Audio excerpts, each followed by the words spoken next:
our brains in their day-to-day operations, we are apt to miss what an extraordinary and complicated achievement it is to feel mentally well. A mind in a healthy state is, in the background, continually performing a near miraculous set of maneuvers that underpin our moods of clear-sightedness and purpose. To appreciate what mental health might be, and therefore what its opposite involves, we might take a moment to consider some of what will be going on in the folds of an optimally functioning mind. First and foremost, a healthy mind is an editing mind, an organ that manages to sieve from thousands of stray, dramatic, disconcerting or horrifying thoughts, those particular ideas and sensations that actively need to be entertained in order for us to direct our lives effectively. Partly, this means keeping at bay punitive and critical judgments that might want to tell us repeatedly how disgraceful and appalling we are, long after harshness has ceased to serve any useful purpose. When we are interviewing for a new job or taking someone on a date, a healthy mind doesn't force us to listen to inner voices that insist on our unworthiness. It allows us to talk to ourselves as we would to a friend. At the same time, a healthy mind resists the pull of unfair comparisons. It doesn't constantly allow the achievements and successes of others to throw us off course and reduce us to a state of bitter inadequacy. It doesn't torture us by continually comparing our condition to that of people who have, in reality, had very different upbringings and trajectories through life. A well-functioning mind recognizes the futility and cruelty of constantly finding fault with its own nature. Along the way, a healthy mind keeps a judicious grip on the faucet of fear. It knows that, in theory, there is an endless number of things that we could worry about. A blood vessel might fail, a scandal might erupt, the plane's engines could shear from their wings. But it has a good sense of the distinction between what could conceivably happen and what is in fact likely to happen. And it is able to leave us in peace as regards the wilder eventualities of fate, confident that awful things will either not unfold or could be dealt with ably enough if ever they did so. A healthy mind avoids catastrophic imaginings.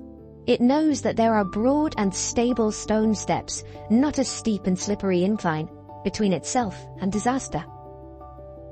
A healthy mind has compartments with heavy doors that shut securely. It can compartmentalize where it needs to. Not all thoughts belong at all moments.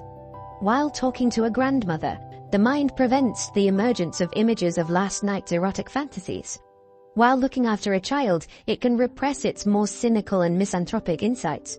Aberrant thoughts about jumping on a train line or harming oneself with a sharp knife can remain brief, peculiar flashes, rather than repetitive fixations. A healthy mind has mastered the techniques of censorship.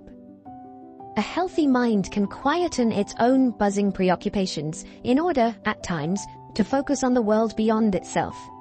It can be present and engaged with what and who is immediately around. Not everything it could feel has to be felt at every moment. It can be a good listener. A healthy mind combines an appropriate suspicion of certain people with a fundamental trust in humanity. It can take an intelligent risk with a stranger.